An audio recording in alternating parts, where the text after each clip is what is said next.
السلام علیکم ورحمۃ اللہ وبرکاتہ۔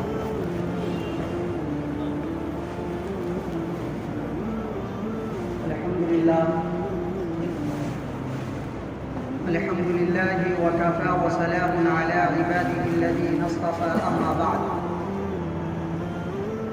قال اللہ تبارک وتعالی فی القرآن الکریم: اعوذ باللہ من الشیطان الرجیم، بسم اللہ الرحمن الرحیم۔ وقضى ربك ألا تعبدوا إلا إياه وبالوالدين إحسانا إما يبلغن عندك الكبر أحدهما أو كلاهما فلا تقل لهما أف ولا تنهرهما وقل لهما قولا كريما واخفض لهما جناح الذل من الرحمة وقل رب ارحمهما كما ربياني صغيرا۔ وقال الله تبارك وتعالى في موضع آخر: أن اشكر لي ولوالديك إلي المصير۔ وقال النبي صلى الله عليه وسلم: الكبائر الإشراك بالله وعقوق الوالدين وقتل النفس، أو كما قال عليه الصلاة والسلام۔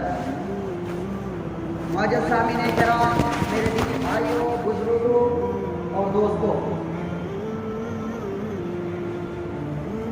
میں نے آپ حضرات کے سامنے قرآن کریم کی آیتیں تلاوت کی۔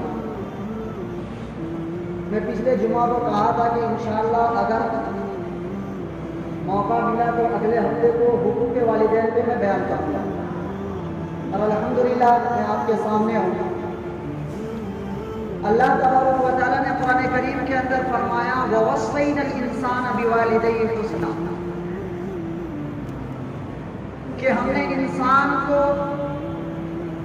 یہ وصیت کی ہے ان کے والدین کے بارے میں۔ یہ انسانی فطرت بھی ہے کہ انسان اپنے والدین کے حقوق کو تسلیم کرے، اپنے والدین کے حقوق کو مانے اور ان کی خدمت کرے۔ ہم بچے تھے، بچپن میں ہمارے والدین نے ہماری انگلی پکڑ کر کے چلایا ہے۔ ہو سکتا ہے بوڑھے باپ کو آپ کو انگلی پکڑ کے چلانا پڑے۔ اللہ تبارک و تعالیٰ نے اپنی طرف نسبت کیا، وَوَصَّيْنَا، کہ ہم نے وصیت کی انسان کو ان کے والدین کے بارے میں۔ اگر لوگ حضرت لقمان یہ کہتے، یہ خود حضرت لقمان کہتے تو یہ جھجک والی بات تھی کہ حضرت لقمان اپنے بیٹے کو خود اپنے حقوق کے بارے میں بتا رہے ہیں۔ اللہ تبارک و تعالیٰ نے مضمون کی تکمیل کرنے کے لیے فرمایا: وَوَصَّيْنَا الْإِنسَانَ بِوَالِدَيْهِ، اور اس سے پہلے سورہ العنکبوت کے اندر آیا: وَوَصَّيْنَا الْإِنسَانَ بِوَالِدَيْهِ حُسْنًا، کہ ہم نے انسان کو وصیت کی ہے ان کے والدین کے بارے میں کہ ان کے ساتھ حسن سلوک کرے، ان کے ساتھ بھلائی کرے، ان کی خدمت کرے۔ والدین میں سے والدہ کا معاملہ والد کے مقابلے میں بہت زیادہ بڑھتا ہے۔ آپ کو معلوم ہے کہ والد میاں بیوی کا ایک خاص تعلق ہے، اس کے بعد سارا معاملہ جو ہے ماں کے اوپر ہے۔ ماں کے پیٹ میں بچہ خون چوس چوس کر کے وہ پل رہا ہے، ماں کے پیٹ میں خون کو چوس چوس کر کے ایک ایک دن وہ بچہ پلتا جا رہا ہے۔ حملتہ امہ وہنا علی وہن، کہ اٹھائے رکھی کمزوری پہ کمزوری، کمزوری پہ کمزوری تیری ماں، اور جھیلتی رہی۔ تو یہ بچہ جب ماں کے پیٹ میں خون کو چوس چوس کے پل رہا ہوتا ہے، اور جب یوں ہی اس بچے کی پیدائش ہوتی ہے، پھر وہ بچہ پیٹ سے نکلنے کے بعد فوراً اپنے ماں کے سینے سے جوٹ کی طرح چمٹ جاتا ہے اور دودھ پینے لگتا ہے۔ تو ماں کا مقابلہ، ماں کا درجہ کئی باپ سے کہیں بڑھ کر ہے۔ ایک حدیث میں آیا کہ 3 گنا بڑھ کر۔ اور آج ہم اسی والدین پر ظلم و ستم کرتے ہیں، اسی والدین کو بلاتے ہیں، اسی والدین کی عزت کو پامال کرتے ہیں، اسی والدین کو تڑپا تڑپا کے مارتے ہیں۔ جس ماں نے 9 ماہ اپنے پیٹ میں رکھا، اس ماں سے جا کے پوچھے کہ ایک ایک خون چوس کر کے وہ بچہ پل رہا ہوتا ہے پیٹ میں، اس ماں کے ساتھ ہم ظلم و زیادتی کرتے ہیں، اس ماں کو رلاتے ہیں، اس ماں کو تڑپاتے ہیں جس ماں نے 2.5 سال 2 سال تک کے دودھ پلایا، اس ماں کو تڑپاتے ہیں جو ماں بچے کی مصیبت کو اپنی مصیبت سمجھتی ہے، اس ماں پر ظلم و ستم کرتے ہیں۔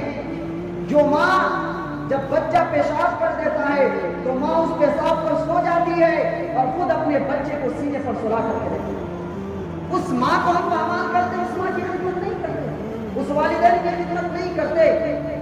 کیا ہو گیا ہے ہمیں کہ ان ماں پر ظلم و ستم کرتے ہیں، ان کو ذلیل و رسوا کرتے ہیں، ان کی عزت کو پامال کرتے ہیں۔ ایک صحابی نے حضور سے فرمایا ما حق الوالدین، والدین کا حق کیا ہے؟ غور سے سنیے، بہت امپورٹنٹ ہے۔ ما حق الوالدین، والدین کا حق کیا ہے؟ اللہ کے رسول صلی اللہ علیہ وسلم نے فرمایا ہما جنتک و نار، والدین بھی تیری جنت ہے اور والدین بھی تیری جہنم ہے۔ جب ہم اس پہ غور کریں تو پتہ چلا کہ اگر ہم والدین کی خدمت کریں گے، والدین کو وقت دیں گے، والدین کی دلجوئی کریں گے، والدین کے ساتھ گفتگو کریں گے، والدین کی ادب کریں گے، والدین کی عزت کریں گے تو پھر ہمارے لیے جنت ہے، پھر ہمارے لیے جنت ہے۔ اگر والدین کو ذلیل کریں گے، ان کی خدمت نہیں کریں گے، ان کو وقت نہیں دیں گے، ان کی دلجوئی نہیں کریں گے، ان کو راضی نہیں کریں گے تو پھر تیار رہیے جہنم میں جانے کے لیے۔ ہما جنتک و نار، اور ایک حدیث میں ہے کہ رضا ربی فی رضا الوالدی وسخط ربی فی سخط الوالدی، کہ اگر والدین راضی ہے تو پھر رحمان بھی راضی ہے۔ جس اولاد سے والدین راضی ہے تو پھر رحمان بھی راضی ہے، اور جس اولاد سے والدین ناراض ہے تو پھر رحمان بھی ناراض ہے۔ اور رحمان جب ناراض ہے تو سمجھ لینا کیا ہوگا۔ رحمان جب ناراض ہو جائے، یہ رحمان کا حق ہے، حقوق اللہ، اللہ چاہے تو معاف کر سکتا ہے، لیکن والدین کا جو حق ہے حقوق العباد ہے، وہ بندے کا حق ہے۔ جب تک کہ والدین معاف نہیں کریں گے اس وقت تک کہ آپ جنت میں جا ہی نہیں سکتے۔ ہم اس ماں کے ساتھ ظلم و زیادتی کرتے ہیں۔ ایک حدیث میں آیا کہ ایک صحابی رسول اللہ کے رسول صلی اللہ علیہ وسلم کے پاس آئے اور انہوں نے کہا میں حق الناس بحسن صحابتی، کہ میرے حسن سلوک کا اولین مستحق کون ہے؟ اللہ کے رسول صلی اللہ علیہ وسلم نے فرمایا تیری ماں۔ پھر وہ دوسری مرتبہ سوال کیا، پھر کون؟ اس کے بعد کون؟ تیری ماں۔ تیسری مرتبہ کون؟ تیری ماں۔ چوتھی مرتبہ جب وہ سوال کیا تو کہا تیرا باپ۔ اس سے بھی پتہ چلتا ہے کہ والدہ کا جو مرتبہ ہے والدین سے 3 گنا بڑھ کر، 3 گنا بڑھ کر۔ اب والدین کے ساتھ، والدہ کے ساتھ، ان کے ساتھ گفتگو کیجیے، ان کو وقت دیجیے، ان کی دلجوئی کیجیے، کہیں ایسا نہ ہو کہ دل سکنی ہو جائے، وہ ناراض ہو جائے آپ سے، نہیں ایسا نہ ہو۔ ہم جب بچے تھے تو والدین کے مرکز محبت تھے، محبت کے مرکز تھے۔ جب ہماری شادی ہوئی، ہماری اولاد ہوئی، پھر اولاد سے محبت، بیوی سے محبت، اس وقت جا کر کے اب والدین کے اندر پیاس پیدا ہوئی محبت کی۔ کب؟ جب ہماری شادی ہو گئی، ہمارے بچے ہو گئے، اب اس وقت بوڑھے ماں باپ کے اندر پیاس پیدا ہوئی محبت کی۔ اب اگر اس وقت نوجوان اپنی ماں کی خدمت کرتا ہے، اپنی ماں کو وقت دیتا، اپنے باپ کو وقت دیتا، ان کی دلجوئی کرتا ہے تو ٹھیک ہے، کہیں نہ کہیں حد تک تسکین ہوتی ہے۔ لیکن اگر یہاں لاپرواہی کر دے، ماں باپ کا خیال نہ کرے تو یہاں احساس کمتری پیدا ہو جائے، پھر وہ آپ سے راضی نہیں ہو سکتا۔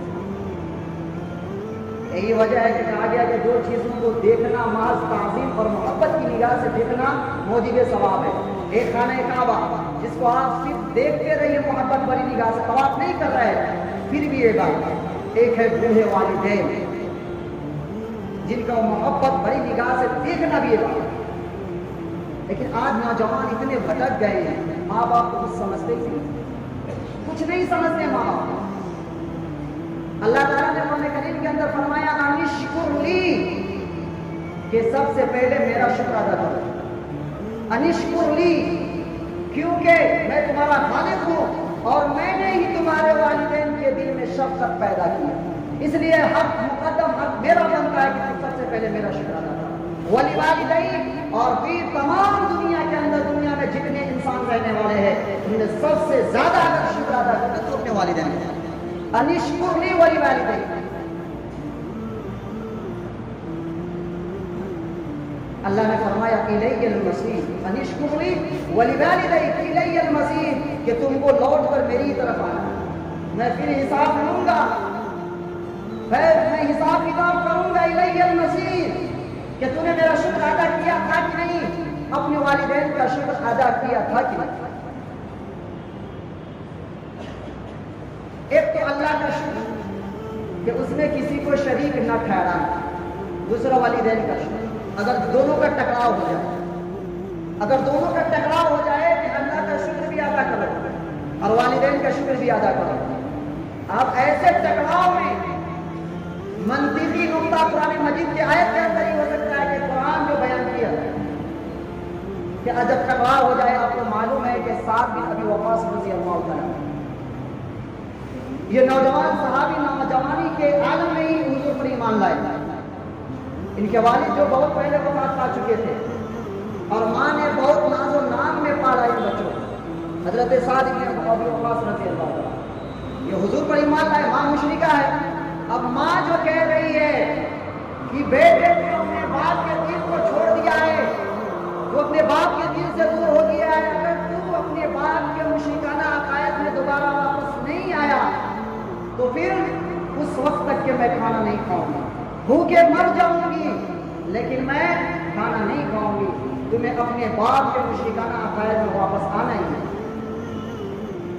کیا بیت رہی ہے نوجوان کی، سب الفطرت نوجوان ہے۔ ایک تو اللہ کا شکر ادا کرنا، ادھر ماں مشرکہ ہے، ماں کہہ رہے کہ بیٹے اگر تو اپنے باپ کے عقائد میں باپ کے دین پر واپس نہیں آیا تو میں جان دے دوں۔ لیکن اس نوجوان کا ایمان دیکھیے کہ ماں جان دے دے پرواہ نہیں ہے،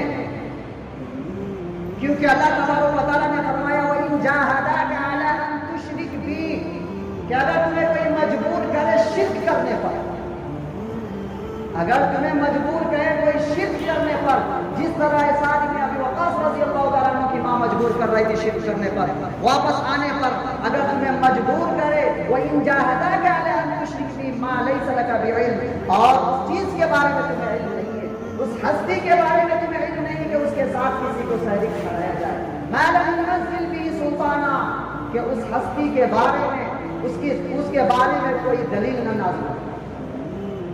اگر اللہ کہہ دے کہ میرے ساتھ فلاں شریک ہے تو اللہ کو بھی سجدہ کروں گا، اس کو بھی سجدہ کروں گا، لیکن اللہ نے رسول کی زبان سے یہ کہلوایا ان کان للرحمن ولد فانا اول العابدون کہ اگر رحمان کا کوئی بیٹا ہوتا تو سب سے پہلے میں عبادت کرتا، رحمان کا اگر کوئی بیٹا ہوتا تو سب سے پہلے میں عبادت کرتا، لیکن رحمان کو نہ بیٹا ہے نہ بیٹی ہے۔ قل هو اللہ احد اللہ الصمد لم یلد ولم یولد ولم یکن له کفوا احد۔ اب یہاں کا وَإِن جَاهَدَاكَ عَلَىٰ أَن تُشْرِكَ بِي مَا لَيْسَ لَكَ بِعِلْمٍ فَلَا تُطِعْهُمَا۔ یہ قرآن ہی ایک کتاب ہے، قرآن یہ نہیں کہا کہ چھوڑو ماں کو، چھوڑ دو، اس کی پرواہ مت کرو، قرآن نے کہا فَلَا تُطِعْهُمَا، اس کی اتباع تو نہ کرو، اس کی بات کو تو نہ مانو، وَصَاحِبْهُمَا فِي الدُّنْيَا مَعْرُوفًا لیکن اس کے ساتھ اگرچہ مشرکہ ہے لیکن اس کی خدمت کرو، ان کے ساتھ اچھائی حسن سلوک کرو، ان کے خیال کرو۔ قرآن نے بیان کیا وَصَاحِبْهُمَا فِي الدُّنْيَا مَعْرُوفًا لیکن اس کی پیروی مت کرو۔ اگر وہ کہہ رہی ہے کہ شرک میں آنے کے لیے نہیں تو قرآن کہہ رہا ہے وَصَاحِبْهُمَا فِي الدُّنْيَا مَعْرُوفًا کہ اگر مخلوق کی اطاعت میں خالق کی معصیت لازم آ رہی ہے تو پھر بات مت مانو، خالق کو مانو، صرف خالق کو مانو۔ میں نے آپ حضرات کے سامنے قرآن کریم کی ایک آیت تلاوت کی وَقَضَىٰ رَبُّكَ أَلَّا تَعْبُدُوا إِلَّا إِيَّاهُ وَبِالْوَالِدَيْنِ إِحْسَانًا کہ اللہ نے یہ طے کر رکھا ہے تمہارے اوپر کہ تم صرف اس کی عبادت کرو، صرف رب کی عبادت کرو۔ وَقَضَىٰ رَبُّكَ أَلَّا تَعْبُدُوا إِلَّا إِيَّاهُ اللہ کی عبادت کرو، وَبِالْوَالِدَيْنِ إِحْسَانًا اور اپنے والدین کے ساتھ حسن سلوک، ان کے ساتھ اچھائی، ان کی خدمت۔ إِمَّا يَبْلُغَنَّ عِندَكَ الْكِبَرَ أَحَدُهُمَا أَوْ كِلَاهُمَا فَلَا تَقُل لَّهُمَا أُفٍّ۔ اللہ نے قرآن کریم کے اندر فرمایا کہ دونوں إِمَّا يَبْلُغَنَّ عِندَكَ الْكِبَرَ أَحَدُهُمَا دونوں أَوْ كِلَاهُمَا دونوں میں سے کوئی ایک بھی اگر بڑھاپے کے عالم میں پہنچ جائے فلا تقل لهما اف، انہیں اف بھی مت کہنا۔ جب والدین چلتے پھرتے رہتے ہیں، بیمار نہیں ہوتے، اپنے بچوں کی خواہشات کو پوری کرتے رہتے ہیں، اپنے بچے کے معاملات کو درست کرتے رہتے ہیں، اس وقت ہر نوجوان اپنے والدین کی عزت کرتا ہے، ہر نوجوان اپنے والدین کی تعظیم کرتا ہے۔ اصل امتحان تو اس وقت شروع ہوتا ہے جب ماں باپ بوڑھے ہو چکے ہیں، اب ان کے اندر چلنے کی طاقت نہیں ہے، اب ان کے اندر کمانے کی طاقت نہیں ہے۔ جس طرح ایک بچہ، چھوٹا بچہ جو ہوتا ہے اپنے بدن سے مکھی کو نہیں بھگا سکتا، اب ایسی حالت والدین کا آ چکا۔ امتحان یہاں سے شروع ہے کہ اب وہ نوجوان اپنے والدین کی خدمت کرتا ہے، اپنی والدین کے ساتھ بھلائی کرتا ہے، یہاں امتحان شروع ہے، پھر تو وہ نوجوان کامیاب ہے۔ فلا تقل لهما اف، امام راضی رحمۃ اللہ علیہ، اس کے تقریباً 13 اقوال نقل کیے، اس میں سے ایک یہ اف کہتے ہیں کس کو ہے۔ اف کا مطلب یہ ہے کہ کسی انسان کے بدن پر مٹی پڑ جائے اور وہ انسان اس مٹی کو ہٹانے کے لیے جو پھونک مارتا ہے اور وہ پھونک سے جو آواز نکلتی ہے، عربی میں اسے اف کہتے ہیں، عربی میں اسے اف کہتے ہیں۔ اب ملائیے کہ اف اسے کہتے ہیں کہ انسان کے جسم پر مٹی پڑ جائے اور وہ انسان اس مٹی کو ہٹانے کے لیے جو پھونک مارتا ہے اور اس پھونک سے جو آواز نکلتی ہے اسے عربی میں اف کہتے ہیں۔ والدین کے ساتھ یہ جو تکلیف ہے نا، انسان کو مٹی پڑنے کے بعد انسان کو تکلیف ہوتی ہے، اس سے بھی منع کیا گیا کہ والدین کے ساتھ جو پھونک سے آواز آتی ہے نا، اتنا بھی اپنے والدین کے سامنے اپنی دامن میں جھانکے اپنی محاسبہ کرے۔ اور ایک قول یہ ہے کہ جب والدین بڑھاپے کو پہنچ جاتے ہیں تو یقینی ہے کہ جب والدین بوڑھا ہو جاتا ہے تو چارپائی پہ بول و براز، پخانہ پیشاب نکل جاتا ہے بڑھاپے میں۔ اب انسان اس کو ہٹا کر کے صفائی کرتا ہے، اب انسان ان کی خدمت کرتا ہے، تو یہ طبیعی فطرت ہے کہ انسان جب صفائی کرے گا اس میں سے جو بدبو انسان کو محسوس ہو تو انسان اس بدبو سے بچنے کے لیے اپنے ناک پہ کپڑے ڈال لیتا ہے۔ انسان اپنے ناک پر کپڑا ڈال لیتا ہے، کیوں؟ اس بدبو سے بچنے کے لیے۔ اپنے والدین سے نفرت نہیں، اپنے والدین سے بچنے کے لیے نہیں، بلکہ اس بدبو سے بچنے کے لیے انسان اپنی ناک پر کپڑا ڈال لیتا ہے۔ اسے بھی منع کیا ہے کہ ہو سکتا ہے تم خدمت کر رہے ہو، تم صفائی کر رہے ہو، تم ناک پہ جو کپڑے ڈالے ہو بہت نازک دل ہے تمہارے والدین کے، ہو سکتا ہے کہ تمہارے والدین کے دل میں یہ بات پیدا ہو جائے کہ میرا بیٹا مجھ سے نفرت کرتا ہے، اس لیے اپنے ناک پر کپڑے ڈالے ہوئے۔ اس لیے ناک پر کپڑا ڈالنے سے بھی منع فرمایا گیا کہ تم بدبو کو محسوس کر رہے ہو کرو، لیکن تم اپنے والدین کی خدمت کرو، ناک پر کپڑے مت ڈالو، ناک پر کپڑے مت ڈالو۔ فلا تقل لهما اف ولا تنهرهما وقل لهما قولا كريما، ان کو جھڑکو، ان کے ساتھ نرمی سے گفتگو کرو۔